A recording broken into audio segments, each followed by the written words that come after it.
สบายดีคือเก่าเด้อมื้อนี้พามาเลาะเบิ่งสวนผักหอมบัวเนาะนี่แหละเนาะสวนผักบัวของเราเนาะก็ทุกสวนเนาะที่เฮาปลูกผักเฮาจะต้องได้ปลูกกกกระเพเนาะ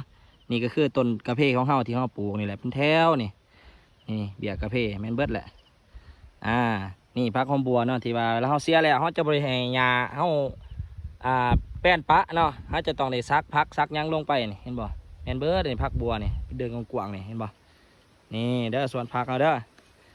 นี่สิพาเลาะเบิ่งเด้อนี่พักก็ขึ้นงามแถวงามวานี่หอมบัวนี่เป็นเดินหอมบัวเนาะในการถัดไปมันก็จะเป็นพักหอมป้อมนี่หอมบัวนี่ไปพาไปเบิ่งหอมป้อมมาเนี่ยจะมีหอมป้อมแล้วก็มีผักกาดดอกในสวนตอนเดียวนี่เฮ็ด3 อย่าง 10เลยนี่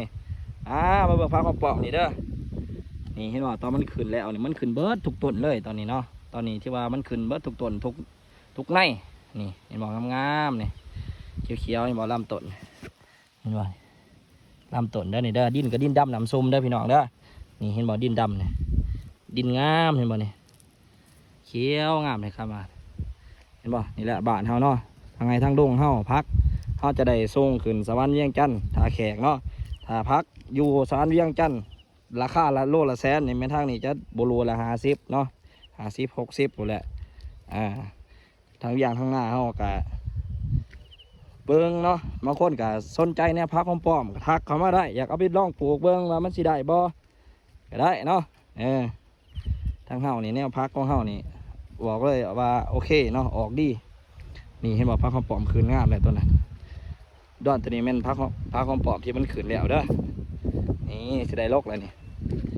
สิได้ลกเลยเด้อนี่เด้ออีก2-3 มื้อลกได้นี่เห็นบ่นี่2-3 มื้อลกได้เลยนี่เห็นบ่ใบงามๆเลยนี่เบื้องไกลๆเลยนี่บ่นี่ใบงามๆเลยนี่เบื้องไกลๆเบื้องจากสวนเลยเนาะจับสดๆเลยนี่เห็นบ่เบื้องสดๆเลยเด้อนี่แม่นเบิดแหละงามเบิดดอนได้ก็งามเนาะงามทุกดอนเลยหรอแต่กระพักกระดอกนี่เห็นบ่พักกระดอกที่มันใหญ่แล้วนี่เบื้องนี่ใหญ่แล้วเด้อเห็นบ่มันกำลังดอกนะนี่แม่นเบิดเลยพักนี่เห็นป่ะปลากาดดอกกำลังเบื้องนี้อึบกันโผล่นี่วานร้ายโผล่ตัวนี้นี่เห็นป่ะนี่กาดดอกเห็นป่ะนี่กำลังดอกนิดนึงนี่กำลังเริ่มดอกแต่มันสีใหญ่ขึ้นอีกนี่มันสีใหญ่อยู่นี่ดอกเขียวๆขึ้นโอ้ซ้อนงามตามาฝากมาต่อนกันเล็กๆหน่อยเด้อ FC ทุกคนเด้อเบิ่งแล้วแต่ว่าทางไก่ทางใกล้ทั้งฝั่งลาวฝั่งไทยทั้งสหรัฐอเมริกาแต่ว่าต่างประเทศต่างๆเนาะเวียดนามเขาก็มีเนาะที่ว่าติดตามมาก็เห็นคลิปนี้แล้วก็ฝากกดไลค์กดแชร์หน่อยเด้อนี่แหละเนาะอยู่ไฮอยู่สวนเฮาสะดวกสบายนี่อากาศก็เย็นดีขนาดลมพัดว่อยๆอยู่ไฮอยู่สวนฝากเด้อทุกคนเด้อ